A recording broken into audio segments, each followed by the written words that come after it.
Hybrid training vs CrossFit, quelle différence et que choisir? Cette vidéo a demandé beaucoup de travail et la plupart de ceux qui ne réussissent pas à progresser et qui tout simplement n'atteignent pas leurs objectifs ont l'habitude de consommer du contenu court. Restez l'entièreté de cette vidéo pour la comprendre, analysez les choses avec pragmatisme exactement pour vous rendre compte de la différence et surtout des points forts de l'hybrid training et du CrossFit. L'hybrid training, qu'est-ce que c'est? C'est vrai que c'est quelque chose qui est assez en poupe, qui a le vent assez en poupe en ce moment, puisque les qualités physiques mises en avant sont finalement assez similaire à ce qu'on peut entendre dans le CrossFit. Faire de vous la personne la plus fit possible. Vous devez être puissant, être endurant, être fort, être capable d'avoir aussi un bel esthétique. Et donc finalement, comment faire la lumière entre l'hybrid training et le CrossFit? Nous allons comparer dans cette vidéo point par point 10 paramètres qui vont vous permettre d'y voir plus clair et surtout de choisir ce que vous pensez être le mieux pour vous.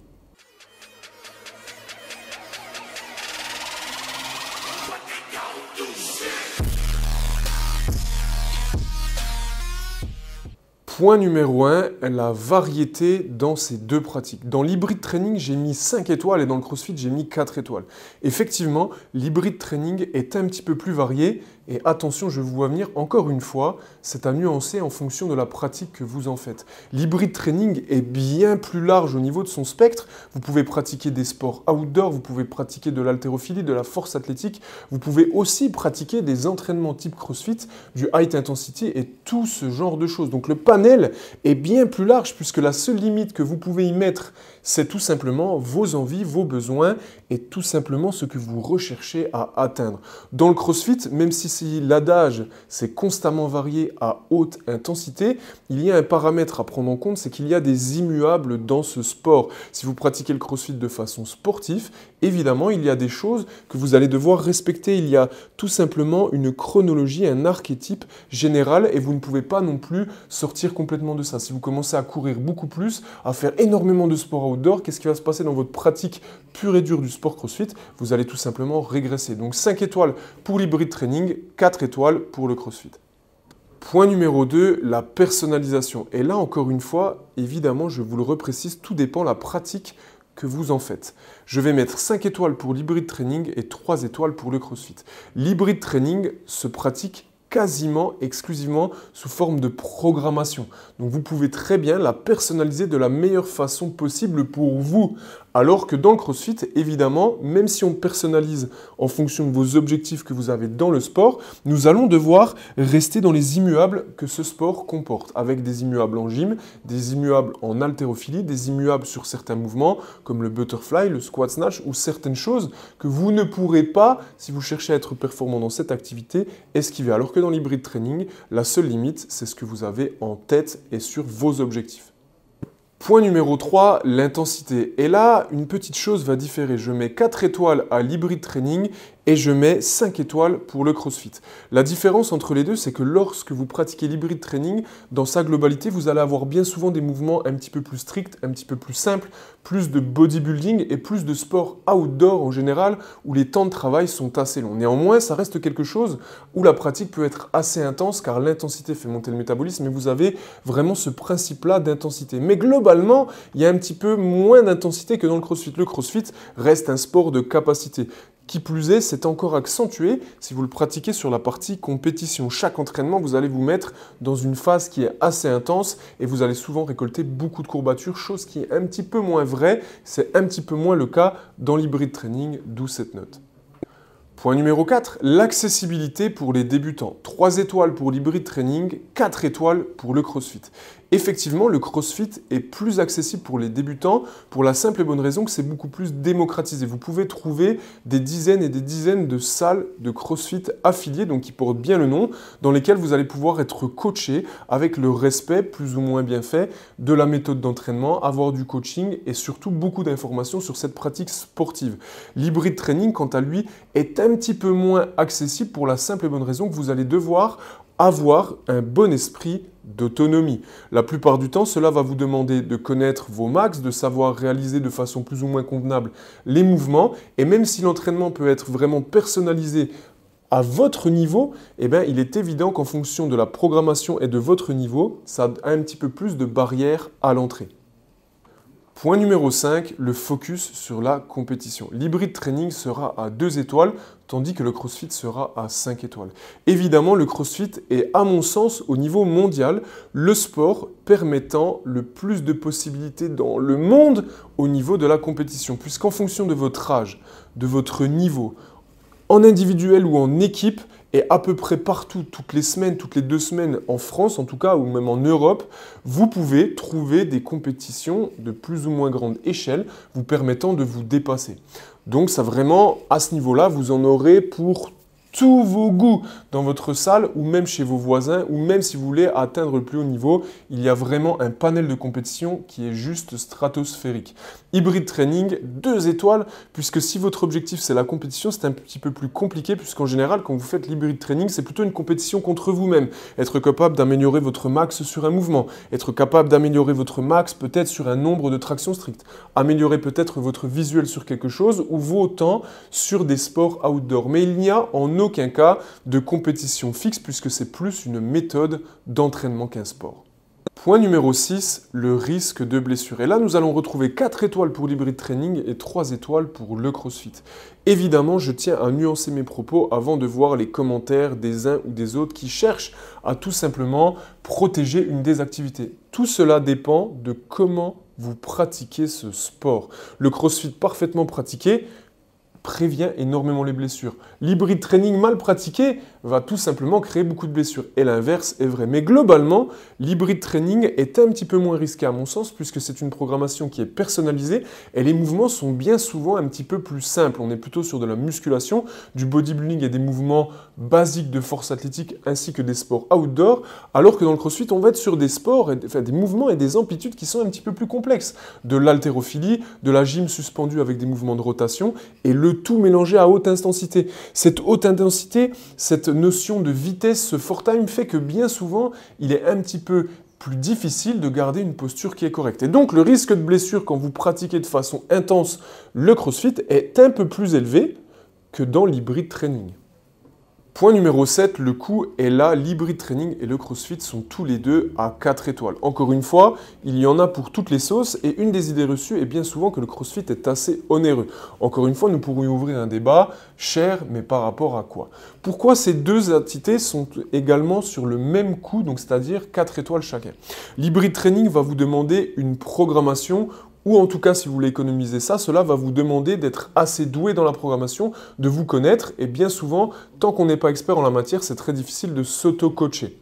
Donc si vous voulez une bonne programmation, ça va vous coûter de 30 à 150 € par mois. Vous pouvez très bien avoir une programmation à 30 € par mois sur quelque chose de général. Et ça peut aller jusqu'à 150 € ou plus par mois si vous voulez une belle programmation individualisée. Au-delà de ça, il faudra rajouter le coût de la structure dans laquelle vous allez vous entraîner. Ça peut très bien être une salle low cost où il y a déjà une multitude de matériel standard à 19, 29, 30 € par mois. Et ça peut aller, il y a énormément de pratiquants d'hybrid training qui sont dans des salles de CrossFit. Donc là, ça peut aller de 60, 70 ou 80 € par mois. Donc le panier mensuel peut varier de 60 à 150, 180 € par mois si vous commencez à tout cumuler. Ce n'est pas quelque chose de rare.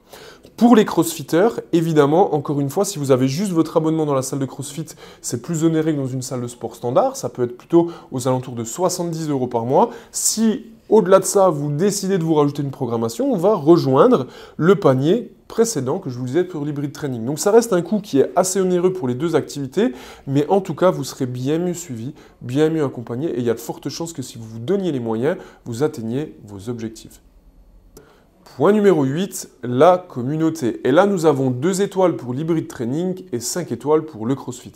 Encore une fois, tout dépend de l'endroit où vous êtes. Vous pouvez être dans des salles de CrossFit où la communauté, l'ambiance ne vous correspond pas du tout et où au contraire, vous avez l'impression que c'est vraiment pas convivial. Et vous pouvez être avec des potes en train de faire de l'hybrid training et mettre 5 étoiles. Ce que je vous dis, c'est vraiment dans la globalité. L'hybrid training est bien souvent un sport que vous allez pratiquer tout seul puisque c'est votre activité, vos objectifs, votre programmation, votre suivi. Donc en général, ça peut se pratiquer avec un ami ou deux, mais c'est très difficile d'avoir vraiment cette ambiance communautaire. Tandis que le CrossFit, c'est quand même une force que vous allez avoir dans les salles affiliées. Bien souvent, quand vous allez dans une salle affiliée, tout le monde se connaît, tout le monde se dit bonjour, il y a des événements, c'est convivial. On n'est pas là pour se prendre la tête, on jette son sac à dos, l'entraînement est préparé, suivi, organisé, adapté, fun, musique, etc. Donc bien souvent, la communauté est un point très fort dans le CrossFit, elle est beaucoup moins dans l'hybrid training. Encore une fois, ça dépend de ce que vous recherchez. Point numéro 9, les résultats sur le long terme. Et là, j'ai mis 5 étoiles pour l'hybrid training, 4 étoiles pour le CrossFit. Évidemment, les deux activités vont vous permettre d'avoir d'excellents résultats, que ce soit en termes de capacité physique ou tout simplement en termes de shape, de visuel et de santé. Pourquoi j'ai mis 5 étoiles à l'hybrid training? Bien souvent, comme la programmation est linéaire, vous allez pouvoir de semaine en semaine voir des petites évolutions, que ce soit sur vos mouvements de force ou tout simplement sur vos activités cardio qui sont bien souvent assez simples par rapport aux gros entraînements de CrossFit où il y a plein de mouvements mélangés. Cela va vous permettre de semaine en semaine, de mois en mois, d'année en année, de voir une évolution de façon plus concrète. Le CrossFit, évidemment, vous allez avoir cette même base sur les parties en force, mais c'est toujours un petit peu plus difficile de voir votre évolution sur les entraînements type CrossFit, les Metcon. Pourquoi? Parce que ces entraînements sont constamment variés. Et donc, il est très difficile pour vous de savoir si vous êtes meilleur à un moment donné ou à un autre. Vous pouvez vous sentir sur un entraînement à l'aise, par exemple sur des wall balls, et 2 semaines après, comme il y a d'autres mouvements qui vont se rajouter à celui-ci, vous allez tout simplement vous dire « mais mince, en wall ball, je ne suis pas très bon ». Et donc, c'est vrai que dans le long terme, c'est des fois un petit peu plus dur d'analyser de façon pragmatique sa progression en CrossFit. Donc, 5 étoiles pour l'hybrid training, 4 étoiles pour notre activité CrossFit. 10e et dernier point, lequel de ces deux sports va vous donner la meilleure shape? Car il faut le dire, vous venez pour ça, nous pratiquons aussi ce sport pour nous sentir bien et à l'aise et beau dans notre corps. Je mets 5 étoiles pour l'hybrid training et 4 étoiles pour le CrossFit. Pourquoi je mets 5 étoiles pour l'hybrid training? Comme je vous le disais, c'est personnalisé, personnalisable. Vous pouvez très bien lever le curseur sur quelque chose, l'accentuer sur quelque chose d'autre et avoir des objectifs qui sont plus liés à votre personne. Au-delà de ça, cette activité va bien souvent vous permettre de respecter de façon plus précise vos standards, votre taille, la façon dont vous êtes, alors que le CrossFit, c'est un petit peu plus général. Évidemment, ces deux activités vont vous permettre d'avoir une shape et un niveau de forme extraordinaire, mais il est vrai qu'en CrossFit, avec les immuables d'intensité, eh bien, il y a certaines choses qui, quand vous atteignez un certain niveau, vont peut-être vous déranger sur la partie visuelle. Je m'explique. Quand vous êtes une fille, en tout cas, quand vous commencerez à être performant sur la partie CrossFit, il y a beaucoup de gym, beaucoup de renforcement de haut du corps et le travail des épaules est primordial, ce qui fait que bien souvent, les filles qui font de la compétition commencent à être assez tankées sur le haut du corps. Encore une fois, ce n'est pas un problème, mais si votre objectif n'est pas celui-ci et qu'en même temps vous aimez bien vous dépasser à chaque entraînement, sachez qu'en CrossFit, ça peut vous permettre tout simplement de ne pas atteindre vos objectifs à ce niveau-là. Au-delà de ça, en CrossFit, il y a énormément de lift, donc d'haltérophilie, de soulevé, etc., ce qui a tendance à épaissir un petit peu la taille. Et bien souvent, quand vous faites de l'hybrid training, si votre objectif est d'avoir des grandes épaules et une taille fine, par exemple, ce sera bien plus simple pour vous d'atteindre ça. Ce que je veux dire, c'est que les deux activités sont excellentes pour avoir une shape qui est affûtée, qui est dynamique, qui est solide, mais néanmoins, elle sera bien plus précise, à mon sens, dans la partie hybrid training que dans la partie CrossFit. Pour terminer cette vidéo, 39 étoiles pour l'hybrid training, 41 étoiles pour le CrossFit.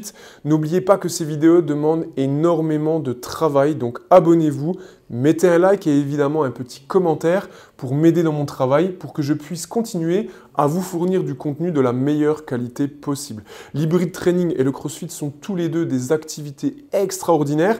À vous de choisir la chose, l'activité ou le petit truc qui va vous permettre tout simplement d'être bien dans votre pratique. Il y a des pratiquants de CrossFit qui au bout d'un certain temps vont dans l'hybrid training et à l'inverse, il y en a qui font un petit peu les deux. Elles peuvent être tout à fait complémentaires. J'espère que cette vidéo vous a plu. Gardez la pêche et surtout, soyez dans l'action.